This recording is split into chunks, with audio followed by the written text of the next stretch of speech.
So I think we just got a glimpse of the polyjuice potion that transforms what seems like quite a few of you here into versions of Harry Potter. David and Nat, you are both in that scene. You're both members of the Order of the Phoenix. Tell me a little bit about the experience of these films as well, because you haven't been in every single one of them, but you've been certainly a very popular and active presence in them. Yeah, well, I think I was mainly in Prisoner of Azkaban, and ever since then, it's been very nice to get married to this young lady, for a start, which was a little unexpected because we were talking outside about how J.K. Rowling announced that Dumbledore was gay at some point, but when Alfonso... You know that, don't you? Thank you very much. Yeah. I'm just reinforcing it. It was after we cast Michael Gambon that she made that decision. But in fact, in the Prison of Azkaban, Alfonso Cuarón, in the rehearsals, without J.K. Rowling's knowledge, told me that I was in fact gay. And so I'd been playing the part rather gaily for quite a long time. Until then, and then it turned out that I then indeed got married and to Tonks, and I then changed my whole performance after that, and just saw it as a phase he went through. Yeah, Nat? Yeah, it's nice being married to a werewolf. You know, I'm nice and hairy once a month. Crazy. I was hoping for a big litter. I was hoping that in the sixth one, in the seventh, I'd get like a big pregnant belly, and I'd get to run around on a broomstick, but that didn't happen. Yeah, it's nice being married to you. It's fun, isn't it? Yeah. So you're also about to be out in Game of Thrones, so do you feel that the Harry Potter experience has prepared you for the whole fanboy hysteria? Maybe. But she's a very different character. She's kind of like a weird, like, forest woman that thinks she can hear spirits and stuff, with a Sheffield accent, which I don't know how I'm going to do that, but hopefully it's all right. Now, Bonnie, you've also been in the series from the beginning, and obviously your character has changed quite a bit as you have. In this film, you have your first kiss with Harry Potter. I can imagine that must have been a somewhat strange experience, having known Daniel since you were very, very little.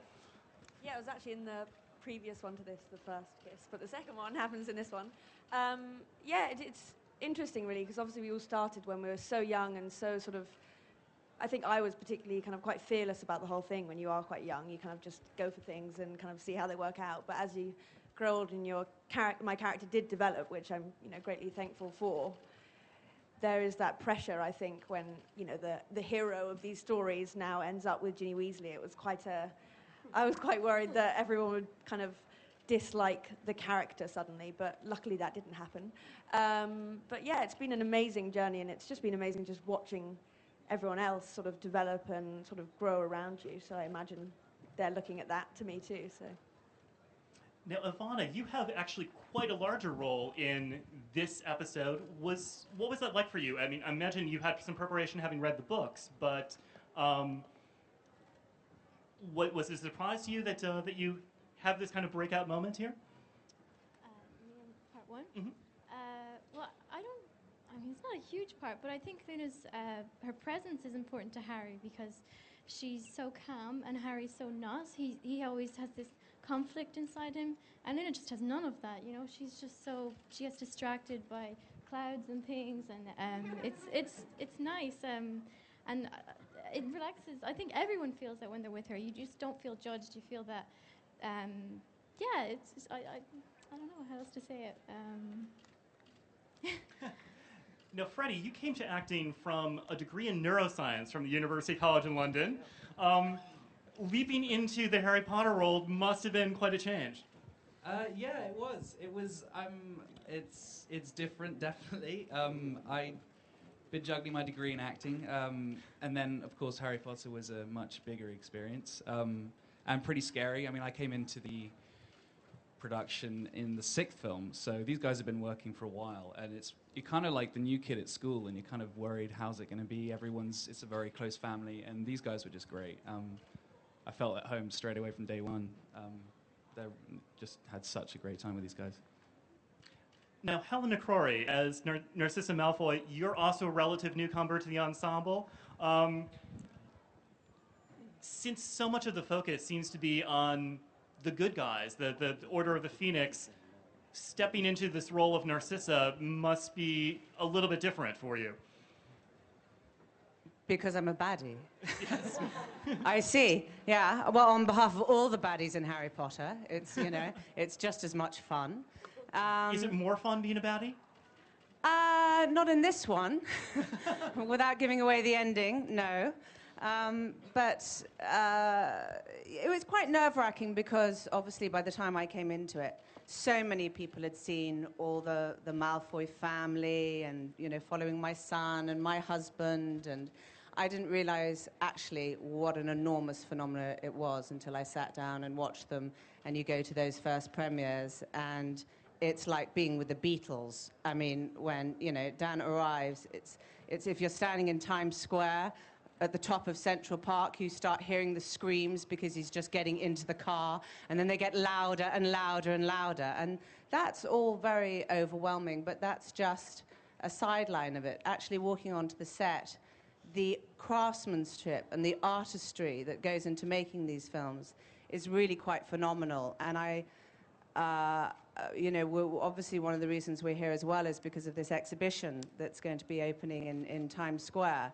And it's a privilege to work with the people that are making these props, that paint the sets, that make the most extraordinary costumes. So I think as an actress, when you arrive, that's the most overwhelming thing, is the craftsmanship that's going in all, you know, the actors walk on set, you're the last cherry on the cake. And